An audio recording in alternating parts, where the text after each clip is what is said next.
Today our topic is laws of refraction of light है. तो refraction की अगर हम बात करते हैं, the refraction of light on going from one medium to the another medium when it takes place according to the two laws. अगर दो laws के हिसाब से are known as the law of refraction of light, इसमें सबसे पहले तो मैं इसको this is the rectangular glass slab है. ये बाहर जो आप पूरा देख रहे हैं, this is the airy medium, rare medium. इसको मीडियम 1 भी आप कह सकते हैं. इसके अंदर का जो मीडियम है, अंदर का, ये दिस वन इज ये आपका डेंसर मीडियम है. And this denser medium is, इसको मीडियम नंबर 2 भी आप कह सकते हैं आपका नाम की वजह से. तो भाई एनी इंसिडेंट यानी रिफ्लेक्शन है, तो रिफ्लेक्शन का मतलब at least 2 medium must be there. वहाँ 2 मीडियम आपका होना चाहिए. तो देखो जब आपकी इंसिडेंट रे आपका it is coming from the outside, outside का मतलब from the air, from the rare medium and just touch to the glass slab. तो from here then the denser medium is started आपका now, क्योंकि आपको बिल्कुल clear है क्या है कि the speed of light is different in the medium. Air में अगर होगी तो दैट इज 3 × 10⁸ मीटर पर सेकेंड. ग्लास के अंदर जहाँ वैक्यूम होगा, जहाँ there is no air, 2 × 10⁸ metre पर सेकेंड. और अगर वाटर की आप बात करते हैं तो 2.25 × 10⁸ मीटर पर सेकेंड. ठीक हो गया. अब ये टकराने के बाद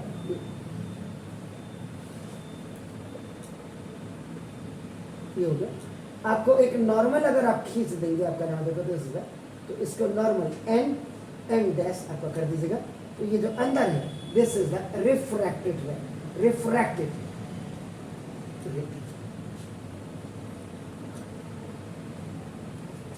अभी हम यहीं तक ही बिल्कुल इसमें जाएंगे. आपका बाहर आपकी एयर हो गई, ये आपका ग्लास हो गया, ये आपका IR इंसिडेंट रे आपका हो गया ना. ये जो नॉर्मल और इसके बीच में angle I, that is angle of incidence हो गया. और ये आपका स्मॉल r है, एंगल ऑफ आपका नाम, दैट इज द रिफ्रैक्शन हो गया. क्लियर. IR यहाँ पे O हो गया. IR is equal to incident ray, RR is equal to now refracted ray, n dash is equal to now normal angle I is equal to now angle of incidence, or angle R is equal to angle of refraction, or O is equal to point of incidence.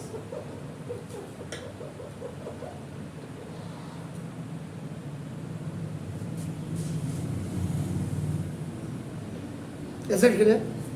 The refraction of light on going from one medium, the refraction of light from one going medium to the another medium आपका ना दो. इनमें हम अब आपका loss लगा रहे हैं, by loss.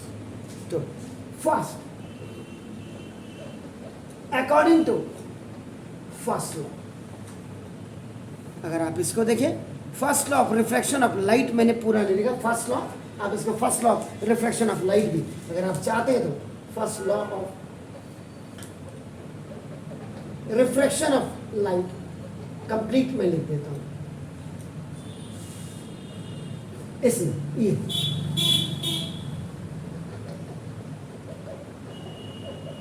The incident ray, this the refracted रे,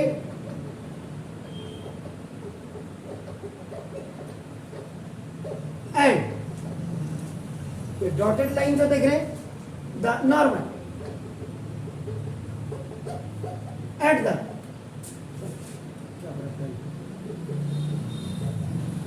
normal at the point of incidence DENC है, इंसिडेंस आपका नाम देखो, this is the all lies at the same point, सभी सेम पॉइंट पे आपका लाई करते हैं, दिस इज, तो दिस पॉइंट ओ आपका नाम, that is the point of incidence आपका नाम देखो, दिस इज क्लियर हो गया सब। बाकी ये आपका यहाँ पे ये दिखाई दिया आपका नाम, रिफ्रैक्टेड रे कौन सी है, आई आर आपका। अब इसको आप लिख सकते हैं, यहाँ पे बहुत ज़्यादा है, देखो जैसे आपने ए ओ बी लिख दिया, फिर A O is equal to, आप इसको इंसिडेंट रे लिख सकते थे, इसको O B is equal to भी आप ये लिख सकते थे, आप इज क्लियर। हाँ, इसको इधर O N is equal to O N dash भी आप लिख सकते थे, देखो हमने एन एन डैश पूरा नॉर्मल लिख दिया आपका नाम, देखो दिस क्लियर है। तो दिस इज ये आपने ऐसे ही लिख सकते। इसके बाद अब second law of refraction of आपका नाम है, एक्चुअल में this second law of refraction, ये आपका नाम, ये gives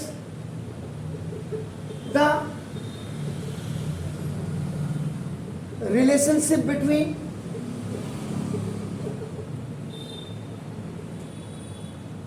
the angle of incidence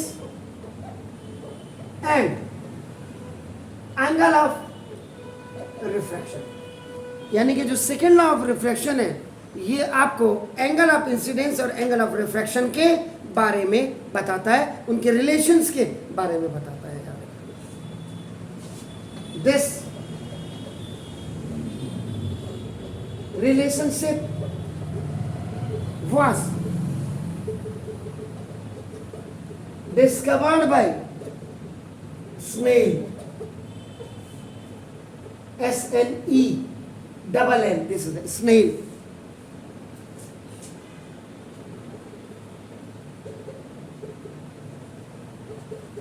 Experimentally in 1621 में 1621 में स्नेल सर ने एक्सपेरिमेंट किया, और एक्सपेरिमेंट करने के बाद जो उनको रिजल्ट दिखाई दिया, उसमें उन्होंने ये देखा, ही हैज सीन दैट कि now this law belongs to the relationship between the angle of incidence and the angle of refraction. So this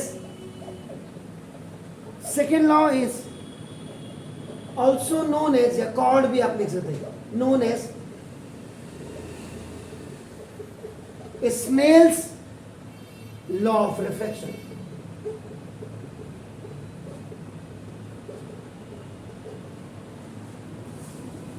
उस समय अगर पांडे ने किया होता तो उसमें आएगा पांडे लॉ, बिस्ट ने किया होता बिस्टे लॉ, कृतान साहब ने किया होता तो उनके नाम पे आ जाता, तुम लोगों ने किया ही नहीं।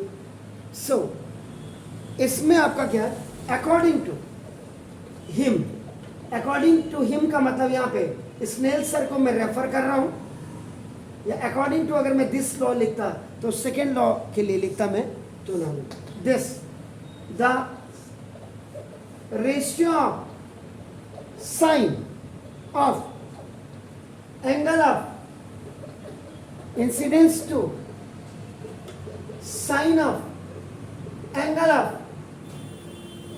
Refraction is constant for a given pair of media। यहाँ पे गिवन पेयर ऑफ मीडिया का मतलब आपका यहाँ पे एक आपका क्या है, एयर विद आपका देखो आपका नाम ग्लास है, अगर आप इसको एग्जांपल लेकर के चलते हैं, यानी कि एयर एंड ग्लास हो गया, विद नहीं लिखते एयर एंड ग्लास हो गया, या और आपका एयर, आप जैसे स्विमिंग पूल में आप जाते हैं, कल भी आपका एयर एंड आपका नाम देखो this is second media is आपका नाम वाटर। तो स्नेल सर ने जो अपने सेकेंड लॉ में जो 1621 में उन्होंने दिया, उन्होंने कहा कि the ratio of the sine of, इससे साफ पता, आप मैथमेटिक्स के स्टूडेंट हैं, रेशियो का मतलब ये और प्रपोर्शन का मतलब ये, रेशियो का मतलब ये, और प्रपोर्शन का मतलब ये। आप मैथ वाले, A ratio B proportional to C ratio D. Mathematics की तो इतनी कुकर गत्त कर दी ना, जिसकी गत्त खराब कर दी। नहीं तो ये रेशियो एंड प्रोपोर्शनल पहले 9th में होता था, बच्चे को पता होता था। इनकम टैक्स पढ़ता था बच्चा 10th में कि कैसे कैलकुलेट करते हैं। सेल्स टैक्स पढ़ता था बच्चा 9th में। बैंकिंग पढ़ता था। एजुकेशन की तो गत खराब कर दी पूरी आपके मिनिस्टर्स ने, क्योंकि अंगूठे छापे। उनकी औलादे निकम्मी भी होगी तो उन्होंने नेता ही बनना है। प्रॉब्लम हमारे बच्चों को है, हमारे बच्चे मीन्स आपको है। हमारे बच्चे को तो एक एक चीज पढ़नी पड़ेगी, तब जाकर के कहीं सरकारी नौकरी भी भगवान के भरोसे है। अनपढ़ जाई गंवारों को अभी आपने देख लीजिए उत्तरांचल में मिली हुई है। अब क्या होगा उनका, भगवानी मालिक को निकाल देना चाहिए ऐसे गधाओं को। गद्दार हैं देश के। 15-15 लाख रुपए देकर के आप नौकरी दे रहे हैं, आपको शर्म नहीं आ रही है? चुल्लू भर पानी में डूब मरना चाहिए उनको। ये चैप्टर्स होते थे। आज बच्चे को रेशियो प्रपोर्शन, आप 12th के बच्चे प्रपोर्शन, ये क्या होता है प्रपोर्शन? बच्चा पूछता है मुझे, 12th का बच्चा मैथ का पूछता है मुझे, तो मुझे शर्मिंदगी होती।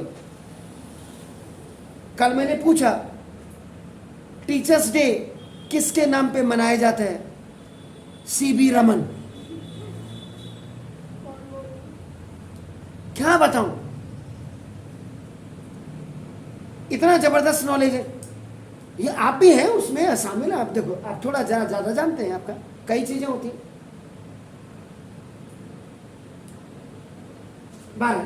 इसको लिखने का तरीका क्या? A by B is equal to C by, ये हुआ ratio and proportion.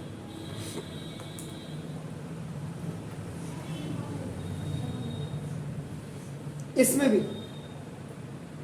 AD is equal to BC होता है। Product of mean is equal to product of extremes. पढ़ा कहीं? किसने पढ़ा है?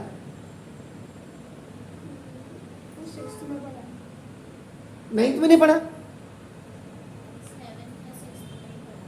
आज क्या, आज के बच्चे को तो अपने साथ वालों को पूछना एक्सट्रीमर, उसको आप एक्सट्रीम पूछें तो क्या होता है, एक्सट्रीमिटीज क्या होता है, ये सारी चीजें। मतलब हमने एजुकेशन को खत्म कर दिया जी, छोड़िए क्या करना। Air and glass, air and water. मैंने इसलिए बोला ये रेशियो, देखो रेशियो होता है, रेशियो का मतलब ये यहाँ पे आप करें sine of angle of incidence. यहाँ पे मैंने एंगल लिखा है, आप इसको एंगल को ऐसे लिख देना ANGLE, नहीं तो कईयों के पेट में दर्द हो सकता है। और ये जैसे साइन, अब इसमें भी होगा, आपने साइन बोला और ई ने लिखा, कोई जरूरी नहीं है, आप ट्रिग्नोमेट्री वाले SIN भी चलेगा। Sine of angle of refraction is equal to, sir ने क्या कहा था, इज कांस्टेंट।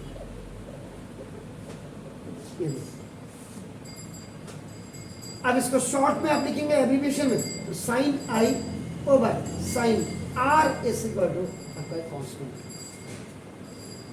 और इसी कांस्टेंट को बात को उन्होंने the name which Snell sir has given, that is called the refractive index। ये देखिए अपन, अब इसके बारे में हम आगे पढ़ेंगे। इसका मतलब क्या हो गया? सपोज लाइट रे, या रे ऑफ लाइट भी आप लिख सकते हैं, उसको रे ऑफ लाइट भी लिख सकते हैं।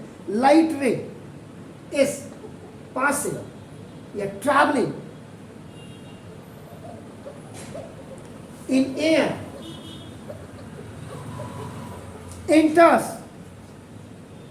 और वहां से आपका नाम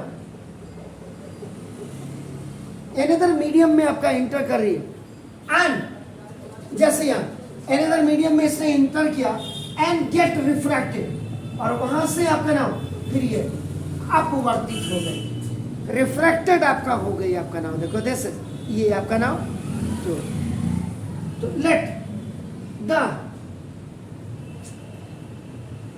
angle of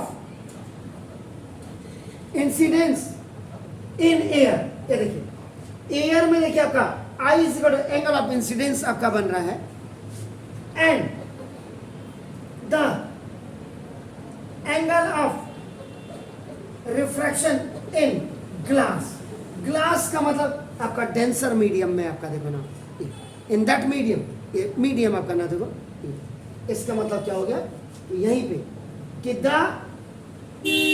value of constant sine I over sine R for a light ray, या रे ऑफ लाइट भी आप लिख सकते हैं, लाइट रे पासिंग गुजर रही है या travelling from air into a particular medium.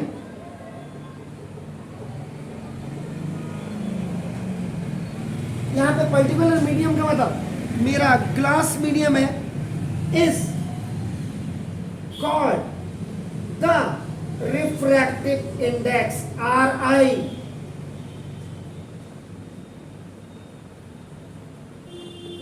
Refractive index of that medium.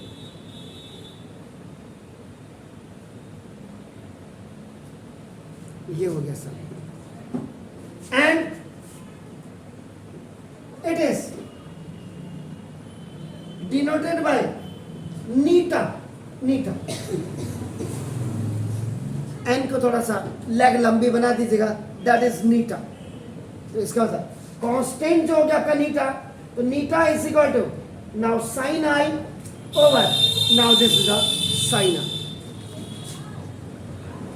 Sign i का मतलब आपका क्या हो गया, angle of incidence, angle of incidence in air over sine r means angle of reflection in glass या water in another medium. Air को आप medium 1 medium 2 भी आप इसको लिख सकते हैं। Is that clear? No please do it. Minus कहीं नहीं लगे, बल्कि इसमें मैंने कहा ले, इसमें साइन आपका यहाँ पे आप साइन ऑफ लिख सकते थे, मैंने एंगल लिख दिया उसमें, एंगल ऑफ इंसिडेंस होगा एंगल, आप sine of incidence in air भी लिख सकते हैं आपका।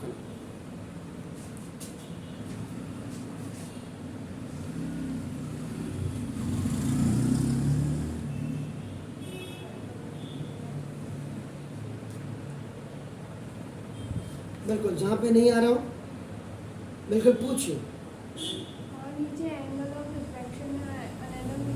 अनदर मीडियम, कंफ्यूजन ही, air into into I N into. Clear हो गया? अब आपका देखिए ना, इंडेक्स ऑफ रिफ्लेक्शन और रिफ्रैक्टिव इंडेक्स दोनों ही आपका सेम है, और आपका इसको नीटा से आप शो करते हैं। तो देखिए आपका first, when light is going from one medium, वो वन मीडियम आपका नाम अदर देन वैक्यूम भी हो सकता है और एयर भी, to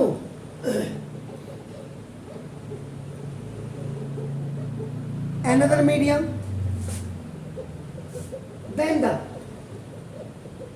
value of refractive index RI, refractive index is called relative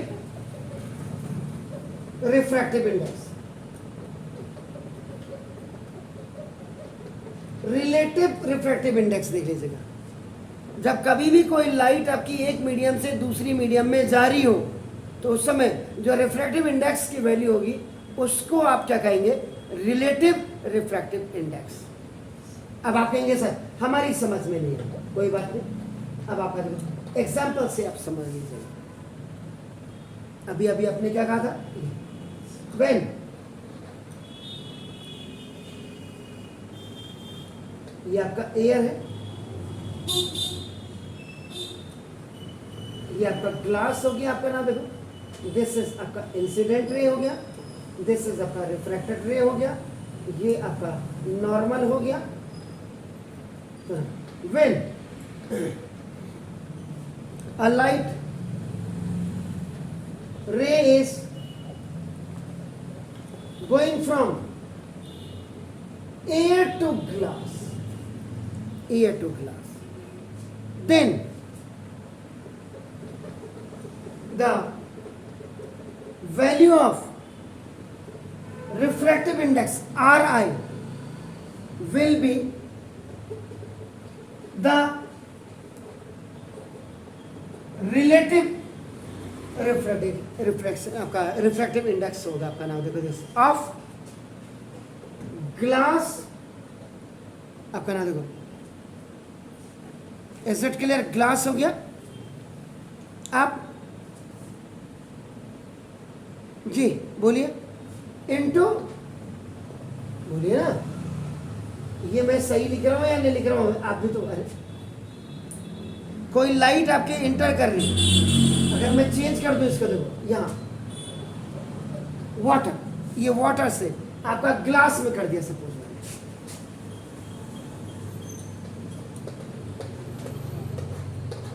ये वाटर से आपकी जा रही है और यहाँ मैंने अब एक ग्लास लगा दिया,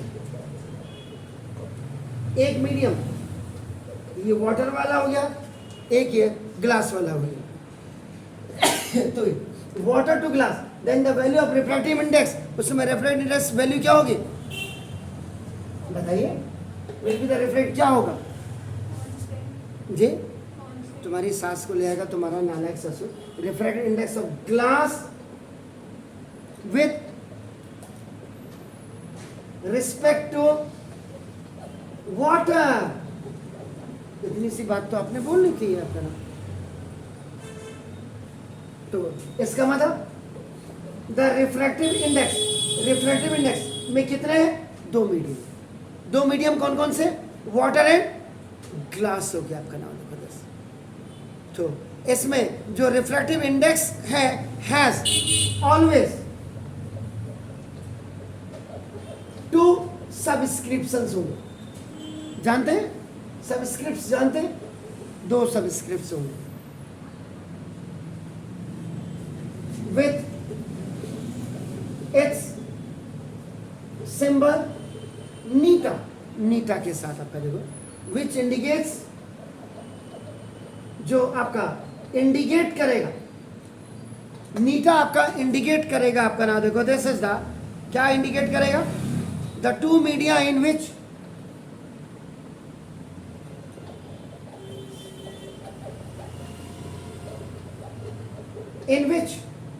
the light is traveling।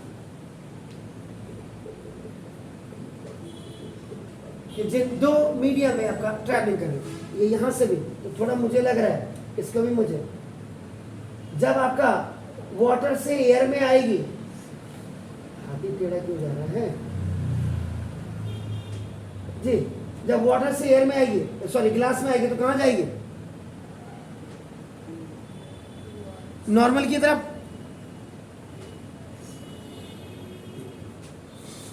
क्योंकि स्पीड ऑफ लाइट क्या होती है वाटर में?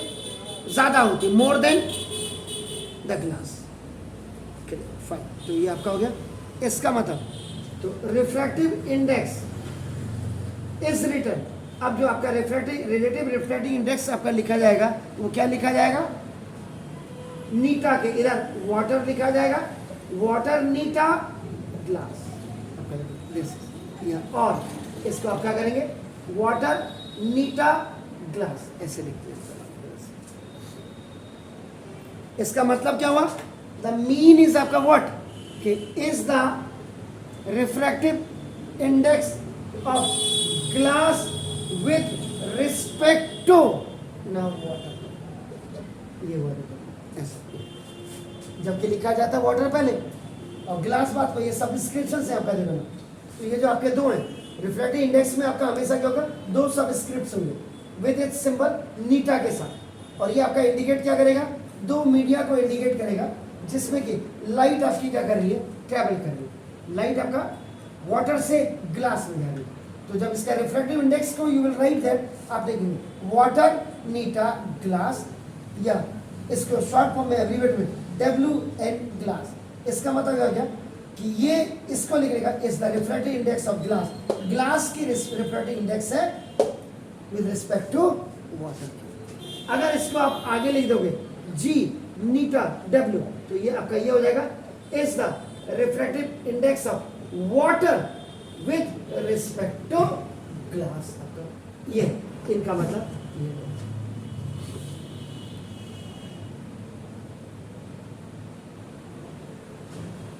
क्लियर हो गया?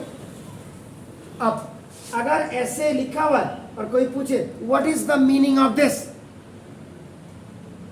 आप क्या कहेंगे कि refractive index of glass for light, आपका देखो ना दिस एंटरिंग, जो लाइट आपकी एंटर कर रही है आपका ना फ्रॉम वाटर टू ग्लास के लिए, या वाटर इनटू ग्लास के। क्लियर है कि कोई डाउट आ रहा है? जी श्योर दीदी, फटाफट करो फिर दूसरे पे जाता हूं मैं। सेकेंड, when light ray या light rays या light ray is going from vacuum to another medium, then the value of refractive index Ri is called absolute refractive index. इससे पहले क्या था? Relative refractive index.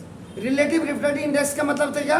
उसमें लाइट आपका going from one medium, यानी कि other than vacuum और air आपने लिखा था, to the another medium, then the value of refractive index was your relative.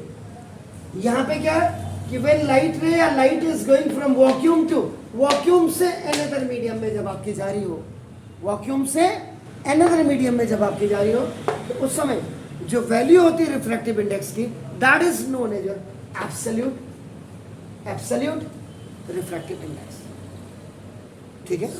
अब इसका मतलब जो the absolute refractive index, A भी मैंने शॉर्ट में लिख दिया, ये हैज ओनली वन सबस्क्रिप्ट, इसमें सिर्फ एक ही सबस्क्रिप्ट होता है, याद रखिएगा, विद सिंबल नीटा, नीटा के साथ। रिलेटिव में दो होते हैं नीटा के साथ, आपने देखा होगा, आपका नाम है। और ये भी सिर्फ आपका ऑन इट्स राइट साइड में होता है, RH राइट हैंड में आपका होता है, which indicates the name of the medium.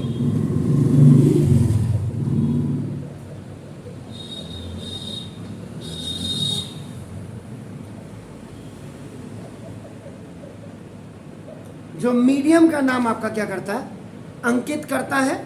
Now medium, the word vacuum is not written, इसमें ये याद रखिएगा, the word vacuum is not written, इसमें वैक्यूम रिटर्न नहीं होगा, आपका नाम होगा एज ए सबस्क्रिप्ट। याद रखिएगा, ये आपका नाम होगा। जैसे अब आप कहेंगे सर हमारी समझ में नहीं आया, एग्जांपल के लिए, ये आपका नाम फॉर द लाइट रे या light going from vacuum into glass, vacuum से अगर आपका ग्लास में जा रही हो, आपका नाम होगा दिस। तो कायदे से क्या होता चाहिए? तो इसमें जो आप absolute refractive index will be indicated, आपने वैक्यूम सबस्क्रिप्ट में नहीं लेना है, आपका याद रखिए, तो आपका एन ग्लास लेवल, जबकि यहाँ पे लिखना क्या चाहता, वैक्यूम लिखना चाहता, क्योंकि ये क्या है, ये एब्सोल्यूट रिफ्रैक्टिव इंडेक्स है, याद रखिएगा। क्लियर? अगर आपने गलती से आपका ऐसे लिख दिया, आपने वैक्यूम नीटा ग्लास एब्सोल्यूट का अगर आपने ऐसे VNG लिख दिया तो ये गलत माना जाएगा, आपका याद रखिएगा। ठीक है? अब अगर आपको कोई पूछे कि जो द सिंबल आपने नीटा ग्लास लिखा हुआ है या नीटा, इसका फुल भी लिख दे तो NG नीटा ग्लास लिखा हुआ है, इसका मीन क्या है? Means that the refractive index of glass with respect to vacuum.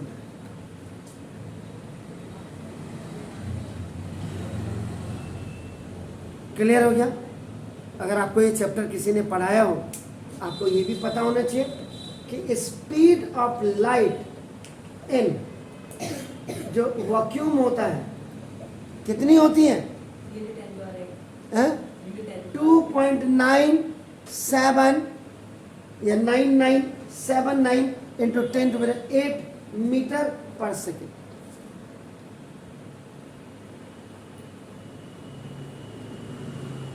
And in air कितनी होती है? कायदे से 2.9970 इंटू 10⁸ मीटर पर सेकेंड, जिसको आप फिर बात करो 3 इंटू 10⁻, ये कह देते हैं।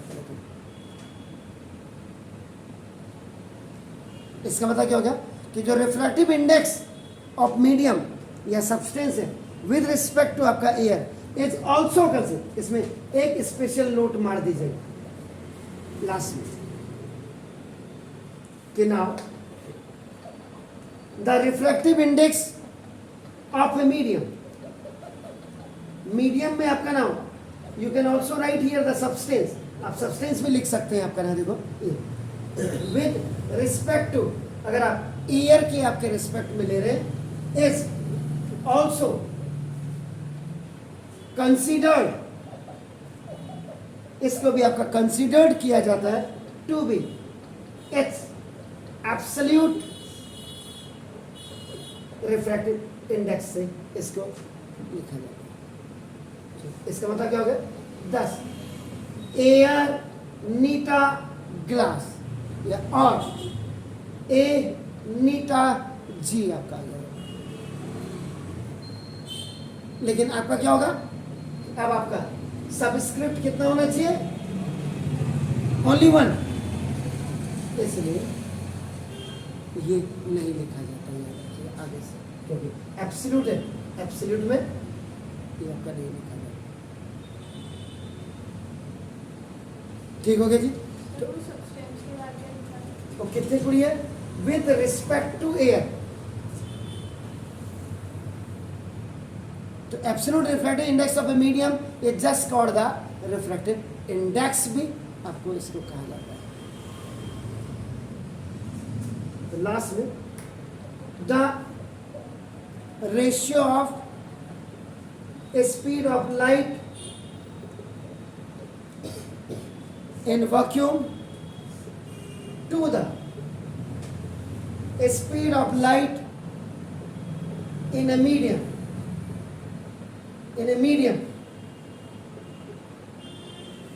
is called, इसको क्या कहा जाता है?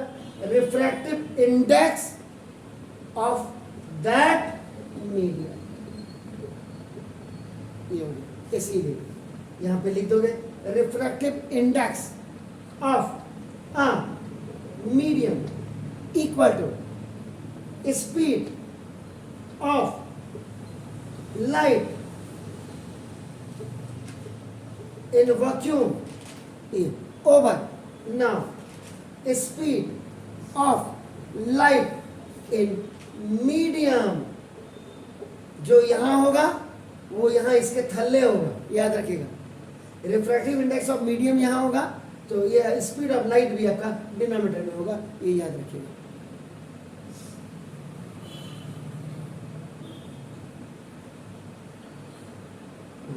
इसी में आप ये भी लिख सकते थे, the ratio of speed of light in air to the speed of light in medium is called refractive index of that medium. तो यहाँ पे आप refractive index of that medium is equal to speed of light in air over speed of light in medium भी आपका लिख सकते हैं। अब इसमें एक छोटी सी बात मैं बताना चाहूँगा, जैसे कई बार सवाल आते हैं और कई सवालों में जैसे उसने कह दिया कि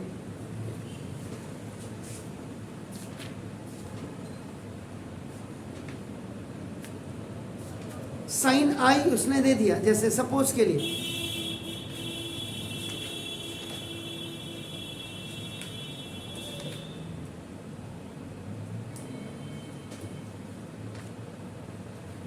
$67 दे दिया उसने क्या दिया, angle of incident sine 67 degree over, ये आपको नीटा निकालना है, और साइन आपका, बाकी तो मैं डिटेल में बात को करूंगा आपका, ये आपका 48 कि the angle of incidence is sine 67 and the angle of आपका जो आता है क्या कहते हैं रिफ्रैक्शन, दैट इज साइन 48। तो आपको रिफ्रैक्टिव इंडेक्स निकालना, आप कैसे निकालेंगे इसको, खाली एक जनरल आइडिया के लिए पूछ रहा हूँ। ट्रिग्नोमेट्री कैसे लगाएंगे, 67 की वैल्यू कहां से लाएंगे जी, बोलिए, छेती छेती बोलिए, कहां से लाएंगे आप वैल्यू, उसने कहा find out the refractive index if the angle of incidence of sine is 67 degree and the angle of refraction of sine is 48 degree। तो आप वैल्यू लाएंगे कहां से, ये चैप्टर करा दिया आपको जी, हाँ मास्टर को पूछा नहीं आपने कि हाँ हाँ हाँ हाँ कहां से करेंगे जी, तो आप उसको साइन 67 की अगर आप वैल्यू आपके पास नहीं होगी तो देखो कई बुक्स हैं, कई बुक्स में देखो आपका नाम ये, जैसे आपका लॉग, एंटी लॉग, ये नेचुरल साइन, ये जैसे अब आपका देखो साइन 67 की वैल्यू, ये नेचुरल साइन में आप देखेंगे, और आप क्या करेंगे, अगर ये आपको दिख रहा हो इसमें देख लीजिएगा, मुझे बताइएगा, साइन 67 का 0 देखिए, दिख रहा है वहां पे साइन 67 का 0, तो साइन 67 का 0 आपने देखा और इसकी वैल्यू है 0.9205, और साइन 48 की आप वैल्यू देखेंगे, तो देखो साइन 48 की जो वैल्यू है 0 देखेंगे, पॉइंट, ये देखो 0.7431, 0.7431, इनमें आप कैरेक्टर कितने हैं, 2, तो मेंटेसा 1 हो जाएगा, कैरेक्टर 2, 1 पॉइंट इतना, ये आपका देखो। अब डेसिमल से डेसिमल हटा दीजिएगा तो ये रिफ्रैक्टिव इंडेक्स आपका निकल करके आपका आ जाएगा। बहरहाल ये मैंने जाते जाते आपको एक पूछा कि अगर बाय द वे आपको कि ये कहें हो कि साइन 67 साइन 48 की वैल्यू क्या होती है तो घबराइएगा नहीं। 11th की कोई बुक आपकी RD शर्मा वगैरह, यहाँ ये लॉग टेबल के साथ आपका natural sine, natural cos, natural tan की उल्टा देखेंगे आप तो साइन की अगर उल्टा देखेंगे पीछे से तो कॉसेक की आ जाएगी, कॉस का उल्टा अगर देखेंगे आप पीछे से तो आपका सेक का आ जाएगा, टेन का उल्टा अगर आप देखेंगे कॉट का आ जाएगा। बाकी चर्चा आपकी कल होगी। Have a nice evenings to all, God bless you.